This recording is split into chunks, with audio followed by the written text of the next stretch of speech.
சென்னையை அடுத்த கிளாம்பாக்கம் பேருந்து நிலையத்தில் ஆய்வு மேற்கொண்ட போக்குவரத்து துறை அமைச்சர் சிவசங்கர் பயணிகளிடம் குறைகளை கேட்டறிந்தார். இதுகுறித்த கூடுதல் தகவலை செய்தியாளர் நவீன் வழங்கிட கேட்கலாம். வணக்கம் நவீன். பயணிகள் அமைச்சர் சிவசங்கரிடம் என்னென்ன கூறினார்கள், மேலும் இது பற்றின முழு விவரங்கள் என்ன?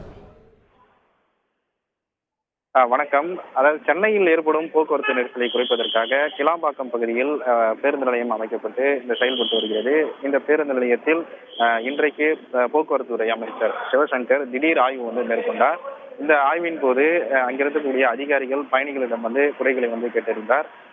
அதாவது பேருந்து நிலையத்தின் உள்ளே வந்த அமைச்சர் அங்கிருக்கக்கூடிய அதிகாரிகளிடம் பேருந்துகளின் இயக்கம், அட்டவணைகள் இது குறித்து அங்கிருக்க அதிகாரிகளிடம் கேட்டறிந்தார். தொடர்ச்சியாக பேருந்துக்காக காத்திருந்த பயணிகளிடம் சென்ற அவர் குறைகளை கேட்டுக் கொண்டிருக்கும் போது அங்கிருந்த பயணி ஒருவர் அமைச்சரிடம் தங்களுடைய குறைகளை கூறியிருந்தார். இதில் குறிப்பாக அதாவது இந்த பேருந்து நிலையத்திலிருந்து பேருந்துகள் குறைவாக இயக்கப்படுவதாகவும் அதிகப்படியான பேருந்துகளை இயக்கப்பட வேண்டும் எனவும் அவர் தெரிவித்திருந்தார். மேலும் பயண கட்டணம் கோயம்பேட்டிலிருந்து கிளாம்பாக்கத்திற்கு வரக்கூடிய பயண கட்டணம் அதிகமாக இருப்பதாகவும் இதனை குறைக்க வேண்டும் எனவும் அவர் தெரிவித்திருந்தார்.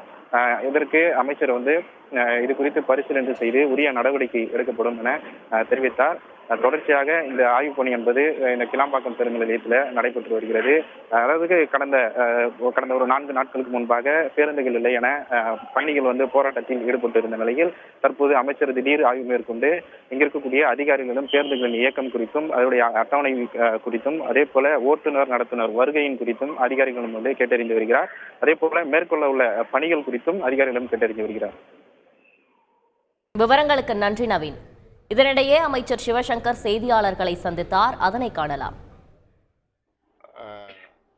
பணிகள் துவக்கப்பட்டது, அந்த பயணங்கள் துவக்கப்பட்டது. இப்பொழுது மாண்புமிகு முதல்வர் அவருடைய உத்தரவிற்கு பிறகு கோயம்பேட்டிலிருந்து எந்த அளவிற்கு பேருந்து இயக்கப்பட்டதோ அதே எண்ணிக்கையில் கிளாம்பாக்கம் கலைஞர் நூற்றாண்டு பேருந்து முனையத்திலிருந்தும் பேருந்து இயக்குவதற்கு நடவடிக்கை எடுக்கப்பட்டிருக்கிறது. இங்கிருந்து அரசு விரைவு போக்குவரத்து கழகம் 361 பேருந்துகளை இயக்குகிறது. அதே போல அரசு போக்குவரத்து கழகங்கள் 734 பேருந்துகள் ஏற்கனவே இயங்கிக் கொண்டிருந்தது. இனி இன்றைக்கு மாலையிலிருந்து இன்னும் சொல்லப்போனால் நாளை காலையிலிருந்து இன்னும் கூடுதலாக 120 பேருந்துகள் எந்த அளவிற்கு மாதாவரத்துக்கு பிரித்து கொடுக்கப்பட்டதோ அதே அளவிற்கான எண்ணிக்கை இங்கிருந்தும் இயங்கும். எனவே இனி கோயம்பேட்டிலிருந்து எந்த எண்ணிக்கையில பேருந்து இயங்கியதோ அதே எண்ணிக்கையில் இயங்கும். எனவே இனி இந்த வதந்திகளை பரப்ப வேண்டிய தேவையில்லை. எந்த எண்ணிக்கையில் பேருந்துகள் ஏற்கனவே மாதாவரத்திலிருந்து செல்கின்ற பேருந்தும் கிளாம்பாக்கம் வந்துதான் செல்கிறது. எனவே கோயம்பேட்டிலிருந்து இயக்கிய எண்ணிக்கையில் எந்த குறைவும் வைக்கவில்லை. தொடர்ந்து அதே எண்ணிக்கையில் தான் கிளாம்பாக்கத்தில் இருந்து இயங்கியது. இங்கிருந்து உட்கார்ந்து கொண்டு செல்வதற்கு அந்த பேருந்துகளில் வாய்ப்பில்லை, வரும்போதே நிரம்பி வந்து விடுகிறது என்ற ஒரு புகார் இருந்த காரணத்தினால் அதையும் தவிர்ப்பதற்குத்தான் ஒரு 120 ஷெட்யூல் இப்பொழுது கூட்டப்பட்டிருக்கிறது. எனவே இந்த பட்சத்தில் அரசு மாண்புமிகு முதல்வர்களுடைய உத்தரவுப்படி தொடர்ந்து கண்காணித்து இந்த பணிகள் எல்லாம் செய்யப்பட்டு கொண்டிருக்கிறது.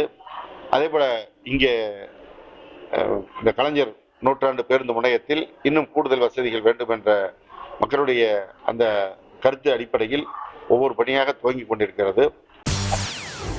செய்திகளை உடனுக்குடன் தெரிந்து கொள்ள உடனே சப்ஸ்கிரைப் பண்ணுங்க.